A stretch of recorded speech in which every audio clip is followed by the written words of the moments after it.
Everybody, welcome back. This is the second lecture video for week 2. In this lecture video, we're going to talk about the rise of humanism. Let me get my PowerPoint adjusted. Went back and started it from the beginning. And there are two main things that we're going to talk about. There, went right back to the beginning. Hold on. Forgot to hit from the current slide. There we go. All right, there we go. All right, so now we're going to talk about the impact of humanism. Humanism is a term that develops right alongside with the Renaissance, or at least the idea of it did. We're going to talk for a couple of minutes about humanism defined, and then we're going to spend a little bit more time talking about the legacy of one of the more famous humanists, at least connected to Christianity, and his name is Erasmus. Again, some of these, we'll talk a little bit about some of these early reformers, but you'll be able to read a little bit more about them in the 2 chapters from Maddox for this week, and that'll help complement what we talk about here. All right, so humanism defined, considering the word and how it's used. Generally, we probably think about humanism maybe in a little bit of a negative sense. Generally, it's used to describe the idea that man is the measure of all things, and that idea has its pros and cons. I think the cons are pretty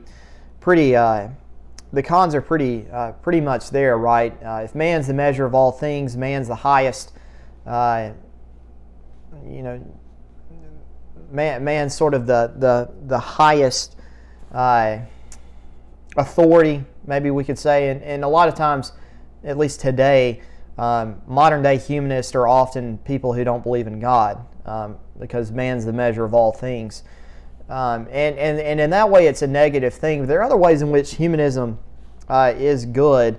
For instance, we may talk about this a little bit in the second half of the class, but for instance, you don't have the type of government the United States has, a republic, without being influenced by humanist thought, because within a republic there's a certain degree of certainty that the common man has the ability and has the right to get involved in government.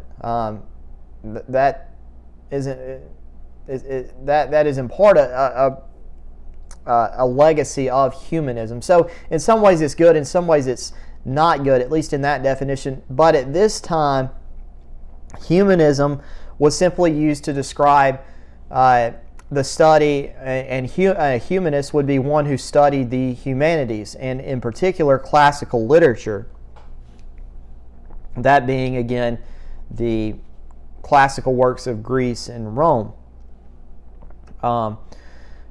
So this is obviously influenced by the printing press, where you again had a greater reproduction of Greek manuscripts, and there are going to be some Christian humanists that look at these new manuscripts that have quote unquote been rediscovered by the West to say that this gives us a window to look at the current state of the church based on what these Greek New Testament manuscripts reveal about the character of the New Testament church, right? And so they're going to take advantage of that, as we'll see moving forward. Again, the printing press, we talked about it, how it created a network of scholars. It certainly created a network of humanists to discuss their viewpoints, and especially Christian humanists, and that'll be important when we talk about Erasmus. But this network that develops is going to be a predecessor to the Protestant Reformation. But the point is, at least during the time of Erasmus, before Martin Luther, there are going to be some of these Christians who are studying these classical texts, but primarily these Greek manuscripts, that look at them and see that there is a need to reform the Catholic Church, and they're going to do it based on their intellectual pursuits. Erasmus is one of the more well-known Christian humanists to do this.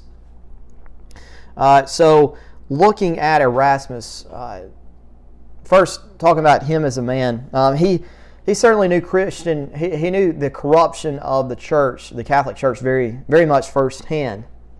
He was born from an illegitimate relationship between a priest and a doctor's daughter. Again, priests were not supposed to have kids. They were not supposed to be married, but yet we talked about with the popes last time, sometimes this happened. And Erasmus was the product of an illegitimate relationship between a priest and a doctor's daughter. He grew up in Holland, which is the Netherlands today. And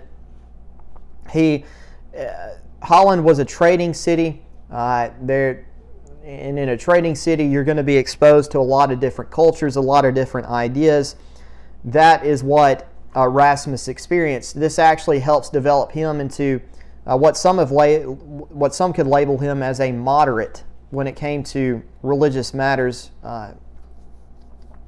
as we'll see when it came to the end of Erasmus' life, when you do see the beginnings of the Protestant Reformation.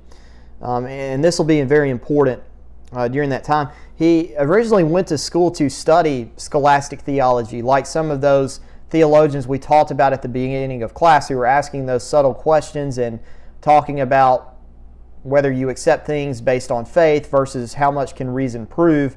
Erasmus sort of found all of that to be boring, to be sort of a waste of time. He turned his attention to classical literature, and he was exposed to humanism through this. And he actually later on goes and visits England and spends some time there, and that's when he gets in connection with a network of Christian humanists that are talking about how the current state of the church needed to be reformed. And this certainly played a role on Erasmus. This is when he begins to study a lot of scriptures and a lot of early Christian writings more in depth, which is going to help him develop some of his viewpoints and his attitude about how he moved forward. So concerning his work, Erasmus simply, at this point, he took up the task of writing about Christian living based on what he studied from the Greek copies of the Scriptures versus and these early Christian writings. And so he sort of put his thoughts to paper about what he read. One of his more popular writings was The Dagger of the Christian Soldier. And this is a book that he simply talked about the Christian's responsibility as a soldier for Christ. That became a very common theme that he mentioned a lot in some of his viewpoints, some of his writings. One of the things that Erasmus had to do in conjunction with that is to learn the Greek language. And that's an important point for the humanist when these Greek manuscripts, which came back from Constantinople, Latin had been the language of the church for a long time at this point. So a lot of people had to relearn the Greek language. That's what Erasmus had to do to be able to write, to be able to read and write based on what those Greek manuscripts said. And he developed his own perspective or his own thought concerning Christianity that sort of characterized the way in which he went about his work. So in the mind of Erasmus, the ultimate goal of a Christian is to lead a moderate and balanced religious life. As part of that, that meant that when it came to the human passions or man's temptations, all of those things must be subject to what he called the rule of reason.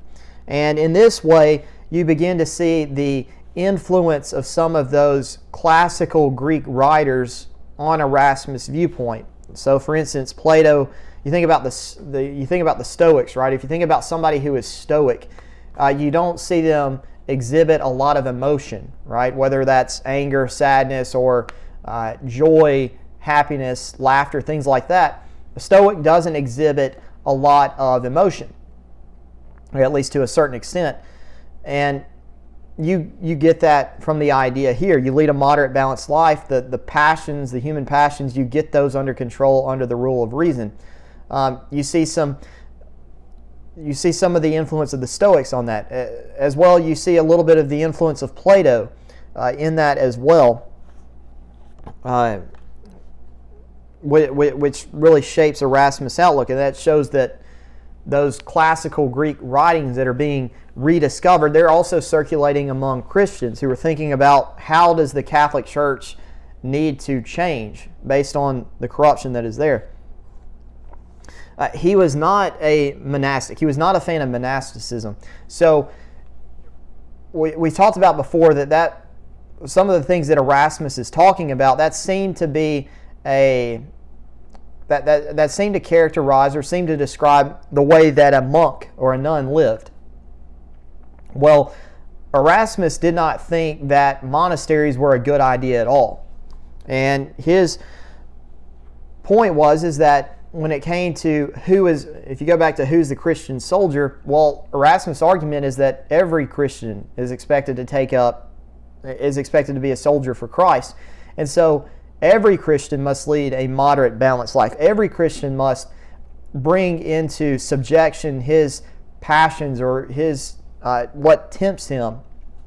This isn't only for a select group of people that that dedicate their lives to this purpose. This is something that all Christians have to do. And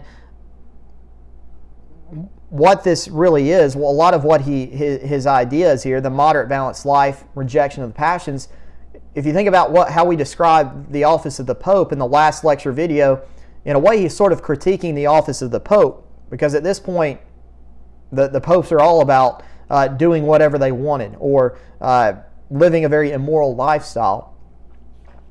Erasmus also understood the state of the monastery at the time, and I'll just mention this here, but we'll talk about this more in detail a little bit later. But monasteries have become pretty corrupt themselves, at least from what they were designed to do originally versus where they're at by 1450 to 1500, at least some of them. And we'll talk about that more in the last lecture video for this week. But when it came to Erasmus and his work, he also produced a new edition of the New Testament.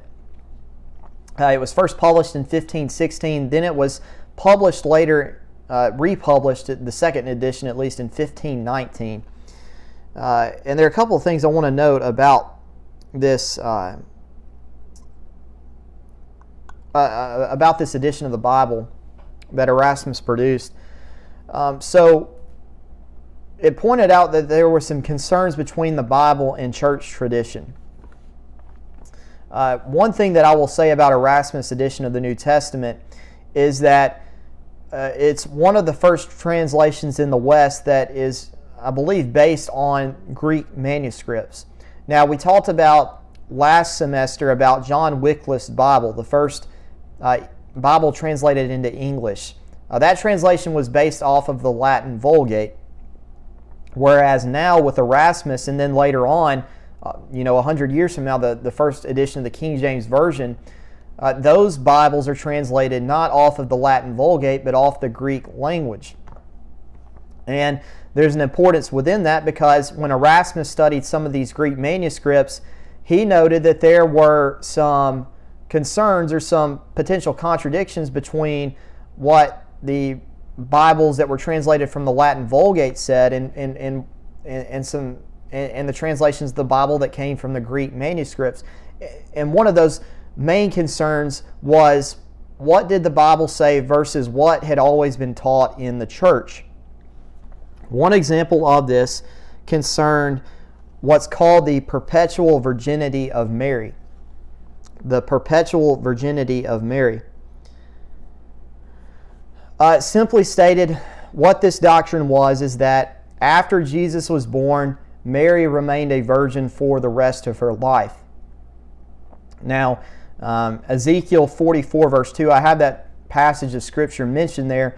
That's a verse that had often been used to defend that. And if you look at that verse, it actually has nothing to do with Mary, but it was used to sort of allegorize that verse was used and was treated like an allegory to talk about Mary. And I believe we talked about in the first semester about the problems of how some looked at the Bible and looked at it in light of being a series of allegories, because you miss the real meaning, which is what happens with Ezekiel 44 too. People were trying to apply that to Mary when it had no business being applied there. But the doctrine was simply that Mary remained a virgin after the birth of Jesus. And we understand the problems of that, at least we should. If we study the New Testament, we realize that Jesus had brothers and sisters.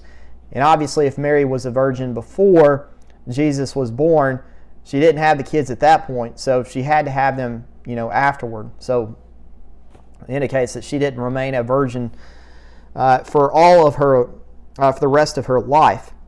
And Mary obviously is a very important figure to Catholicism. And this doctrine was sort of to uphold the sanctity of Mary, at least in that sense. But Erasmus noted, at least while he's translating the Bible, that this doctrine of the church, you can't really find evidence for it in the Bible. And so what Erasmus does in light of that's sort of a little bit odd maybe to us, but he recognizes that that it's not taught in the Bible, but he doesn't reject the fact that the doctrine was true. He actually said that it was, but he said simply that even though the doctrine is not biblical, you can still accept it because church tradition has always said it to be true. Now, obviously, you see that reflection of maybe his background where he began to study scholastic theology, and that idea that some things you just have to accept based on faith rather than to use human reason. You sort of see that mindset there, right? I can tell that it's not biblical, but we just sort of have to accept this doctrine at face value because the church has always said it to be true. And there are a lot of problems with that, and some of the reformers that they'll make this point. Now, they don't always hold up to that idea, but they will make the point that, when it comes to infallible authority, there's as we'll talk about in a few weeks, the idea of sola scriptura, or the reliance on the Bible alone, not on what the church says, not on what has always been taught. And so you see a little bit of that influence there on Erasmus, but the important point is that that's important, but also in conjunction with that, Erasmus, because of his work within these Greek manuscripts, he begins to see whether he rejected the doctrine or not, that there were some things that the church had always taught that didn't necessarily have evidence for in the Bible. And while Erasmus didn't always act on that, as evident by this, there are going to be other people that did act and rejected certain doctrines of the Catholic Church because there wasn't any evidence for it in the Bible. Now, Erasmus' thinking, or at least what he thought about how the Christian should act, he was a man that emphasized that obedience is more important than doctrine. It's not that doctrine is not important. Erasmus would argue against that. He certainly upheld the fact that Jesus existed, the relationship between God, the Holy Spirit, and Jesus. He didn't reject the idea of doctrine altogether. He thought it was important, but he just simply thought that obedience is more important than doctrine. Part of this is certainly a response to what he saw within some church officials, right? If righteousness is more important than doctrine, this meant that there are a lot of church officials who were living immorally that needed to get their lives corrected. And because he saw that firsthand, that partly influenced why he thought the way that he did. And the discussion question for this week concerns about, how much does personal experiences affect the way in which we think about Christianity or practice Christianity. Sometimes personal experiences do shape that. And I'm pretty sure if you think about how Erasmus emphasized obedience, he saw the corruption within some church officials within the office of the Pope, and came to the conclusion that if you want to bring about change, obedience needs to be put at the forefront rather than doctrine. Because anybody, at least Erasmus had experienced a lot of people that could debate religious viewpoints, religious arguments, but not a lot of these officials could get their own lives straight in terms of controlling sin. So Erasmus pointed the need for that.